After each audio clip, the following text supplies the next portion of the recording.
Gardien de l'amour dans la Sainte Famille, toi l'époux de Marie, priez pour nous, Père du silence, cœur à l'écoute, tu as dit oui à l'amour de Dieu.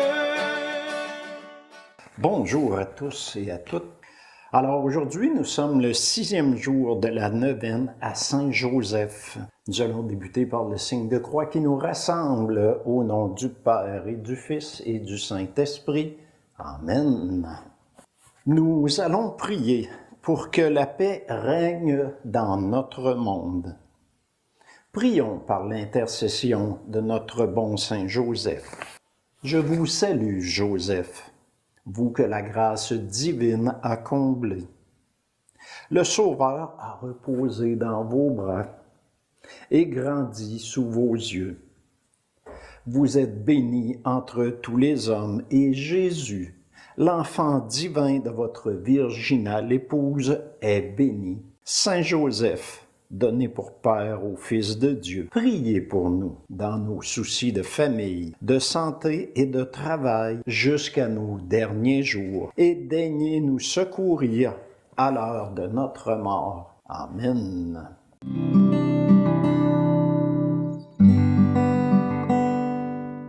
Alors, ce matin, on voit Saint Joseph, Père dans l'accueil.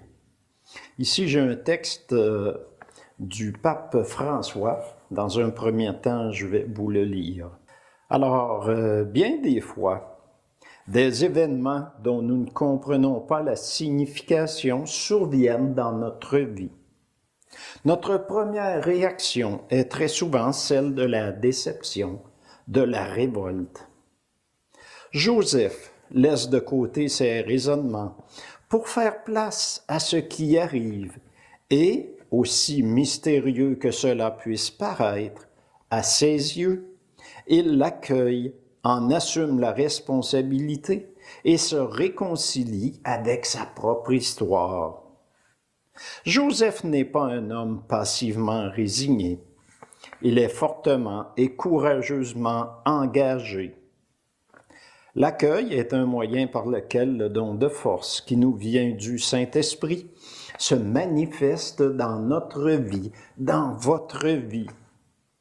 Seul le Seigneur peut nous donner la force d'accueillir la vie telle qu'elle est, de faire aussi place à cette partie contradictoire, inachevée, décevante de l'existence. Ce que Dieu a dit à notre bon Saint Joseph, « Joseph, fils de David, ne crains pas. » Il semble le répéter à nous aussi ce matin. N'ayez pas peur. Accueillir ainsi la vie nous introduit à un sens caché. La vie de chacun peut répartir miraculeusement si nous trouvons le courage de la vivre selon ce que nous indique l'Évangile.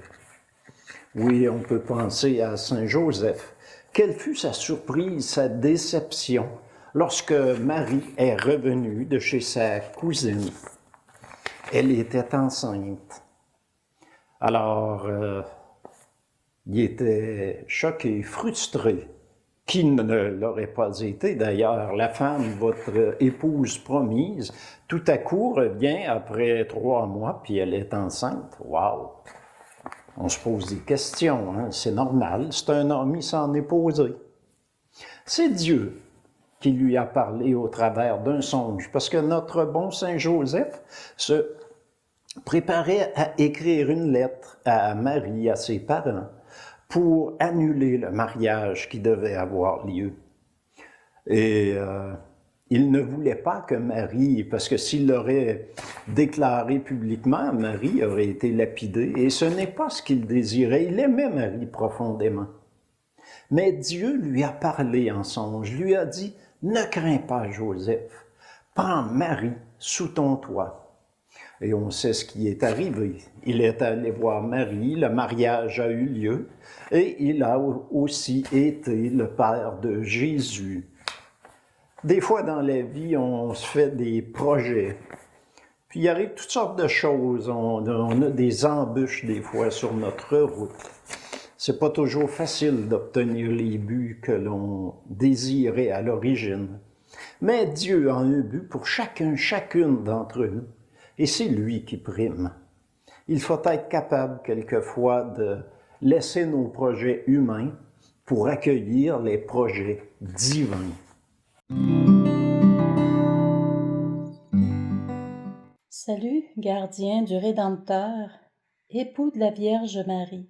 À toi, Dieu a confié son Fils. En toi, Marie a remis sa confiance. Avec toi, le Christ est devenu homme. Ô bienheureux Joseph, montre-toi aussi un Père pour nous, et conduis-nous sur le chemin de la vie. Obtiens-nous grâce, miséricorde et courage, et défends-nous de tout mal. Amen.